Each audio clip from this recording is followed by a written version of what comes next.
Les pouvoirs publics, et vous l'évoquez dans votre ouvrage, hein, sont un peu pris de court, un peu cernés, attaqués de toutes parts, avec d'un côté ces libertariens avec des idées politiques hein, derrière tout ça, et de l'autre les plateformes profondément capitalistes, les Airbnb, les Uber, qui justement pratiquent sans nécessairement la blockchain, hein, déjà avec le Web 2, la désintermédiation, qui est vraiment qui est ce qui fait la force des plateformes, mais qui en même temps n'est pas sans poser des problèmes au pouvoir public. On le voit notamment, on a appelé ça libéralisation du monde, hein, mais il y a quantité de plateformes. Et Airbnb, on voit aujourd'hui, c'est les maires finalement des grandes villes qui se disent mais comment je réagis, qu'est-ce que je fais quoi. Ouais. Alors ce qu'on a vu avec cet ensemble, avec le progrès technologique, et je crois que c'est parfaitement résumé par l'ancien motto de Mark Zuckerberg qui était Move fast and break things, donc bouger vite et tout casser. Et c'est complètement la stratégie. Enfin, en gros, ça résume la stratégie de toutes les startups de l'écosystème numérique depuis 15 ans, 20 ans maintenant. C'est-à-dire il faut mettre dans la rue, enfin mettre dans la rue, il faut sortir les produits les plus vite possible. Et puis ensuite, s'il y a un problème, s'il y a une réglementation, si on nous empêche, on verra plus tard. Mais en gros, l'adoption de ces nouveaux outils, que ce soit une trottinette électrique ou que ce soit une plateforme Airbnb, c'est l'adoption qui fait la loi. Donc là encore, c'est la loi du marché. S'il y a une demande, c'est que ça a une utilité. Et donc, c'est au pouvoir public ensuite de dire s'il y a un problème ou pas. Mais une fois que le produit est là, on a la main. Enfin, une fois que le produit est là et qu'il est adopté par le public, on a une main forte dans la négociation. Et donc, ça a créé cette façon de faire, ça a créé forcément une sorte de décalage ou de retard du politique par rapport à l'innovation. Mais je dirais que c'est un retard qui est inévitable, et ça a toujours été le cas. Quand il y a une innovation, il faut un petit peu de temps avant que le législateur puisse s'en emparer et comprendre par quel bout il faut la prendre pour éviter des externalités possibles. Et je dirais même que c'est souhaitable qu'il y ait une sorte de décalage, parce que le rôle d'une démocratie, c'est quand même de pouvoir débattre. C'est le temps long. Le rôle d'une démocratie, c'est d'agir sur le temps long et aussi de prendre le temps de la décision. Donc c'est normal qu'il y ait ce décalage, et ça ne veut pas forcément dire que la démocratie est destituée, contrairement à ce qu'on a beaucoup lu. D'ailleurs, ce qu'on voit très bien avec Airbnb, c'est que finalement, s'il ne s'agit que de ça, très souvent le politique prend le dessus. Aujourd'hui, il y a des villes dans lesquelles Airbnb, c'est fini, on peut plus mettre son bien sur Airbnb, ou il y a des villes comme Paris où c'est extrêmement réglementé, et on voit bien que l'effet disruptif de la plateforme sur l'hôtellerie parisienne, sur l'immobilier parisien, a été, alors ça a mis un moment, mais c'est finalement maîtrisé. Les trottinettes dans les rues, on en parlait beaucoup, je crois que c'est un exemple que j'ai mis dans le livre. Aujourd'hui, il n'y en a plus sur nos trottoirs.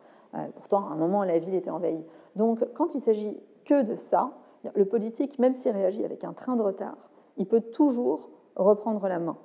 La question qui se pose, c'est plutôt est-ce que ça veut dire, est-ce que parce qu'on a régulé l'un ou l'autre, ou l'une ou l'autre des pratiques technologiques, est-ce que ça veut dire qu'on a vraiment mis un chapeau ou un couvercle sur la transformation numérique qui a lieu? Est-ce que ça s'arrête là? Est-ce que ça ne change pas quelque chose malgré tout? Rien n'est moins certain. Et d'ailleurs, le terme souveraineté n'a jamais été aussi tendance qu'aujourd'hui. On ne parle plus des souverains dans leur château, mais on parle de souveraineté numérique, ce qui sous-entend qu'on aimerait bien en France, à minima, je dirais plus raisonnablement en Europe, avoir une forme de souveraineté, ne serait-ce que par rapport aux data centers, aux services. Aujourd'hui, on est tenté en Europe de dire qu'on va réguler entre la Chine et les États-Unis. Ça paraît difficile, mais c'est un véritable enjeu stratégique. C'est un véritable enjeu stratégique. Je dirais que ça l'a toujours été, mais qu'aujourd'hui, la situation politique aux États-Unis fait que cet enjeu prend une toute autre dimension. Parce que si vous m'aviez posé la question il y a encore un an, ou peut-être deux, ou allez, même voyons large, avant le premier mandat de Donald Trump, je dirais que l'arbitrage autour de la souveraineté numérique en Europe, c'était une question de degré de codépendance avec l'allié américain. On parlait d'ailleurs, il y a beaucoup de gens qui s'étaient mis à parler plutôt que de souveraineté, de résilience numérique. On avait acté le fait qu'en Europe, on n'avait pas fait les bons choix stratégiques au début des années 2000 pour développer nos propres infrastructures Web 2.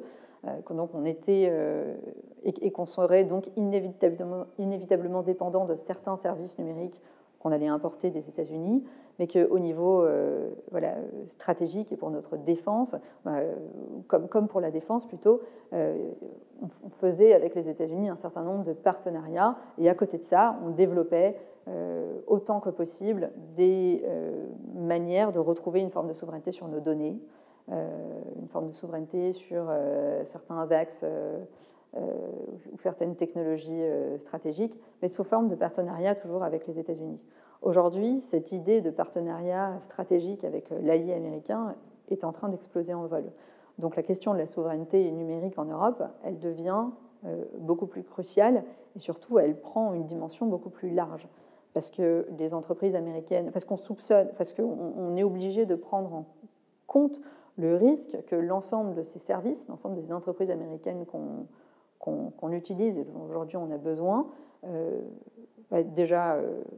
puissent décider d'arrêter de nous servir, soit d'augmenter drastiquement les prix, soit d'être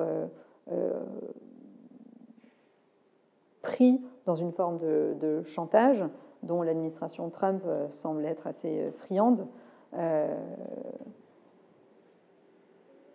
Et donc, la question de l'enjeu des infrastructures numériques, elle se pose, justement, la question de la souveraineté, elle se pose au niveau des infrastructures.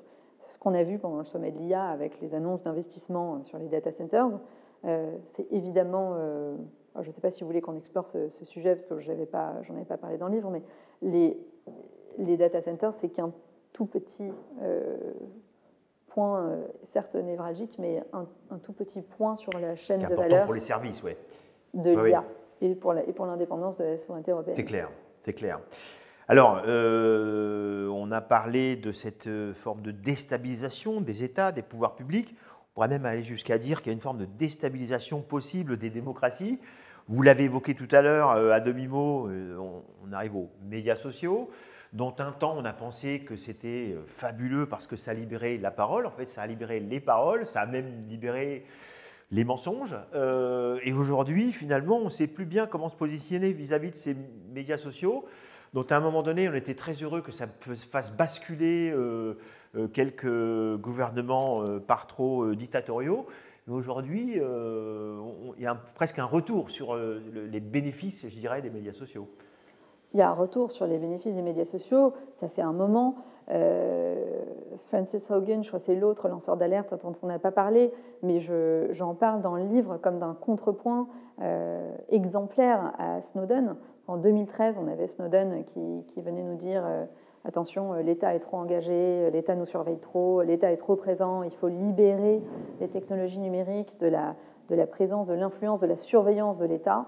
Et quelques années plus tard, il me semble que c'était 2019, Frances Haugen, si je ne me trompe pas, c'était une employée de Facebook, donc pas des services de renseignement américains, mais de l'industrie américaine, et qui a fait le tour de tous les parlements, notamment européens, enfin qui est venue au Parlement français pour dire, s'il vous plaît, impliquez-vous davantage, venez mieux réguler, venez mieux surveiller ce qui se passe sur ces plateformes.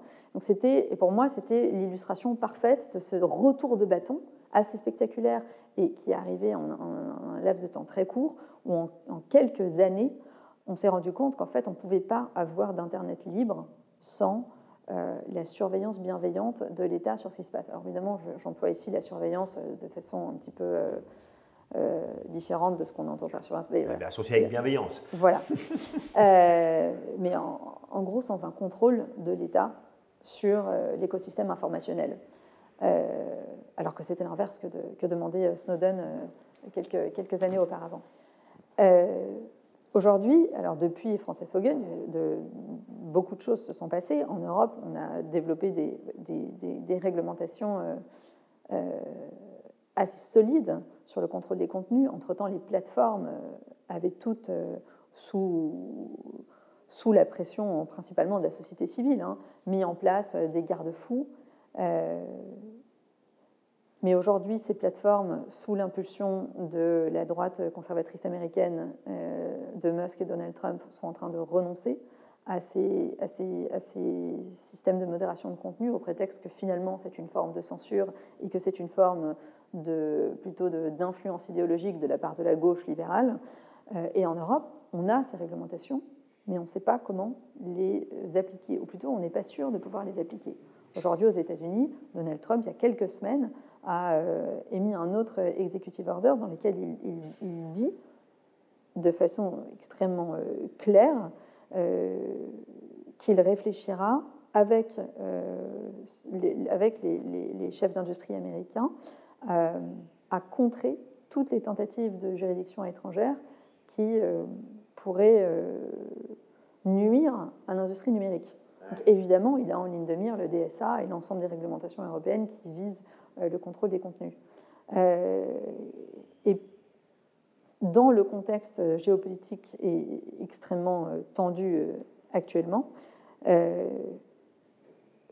je pense que la mise en œuvre des sanctions potentielles et même l'application de ces règles européennes aux plateformes américaines sera extrêmement complexe.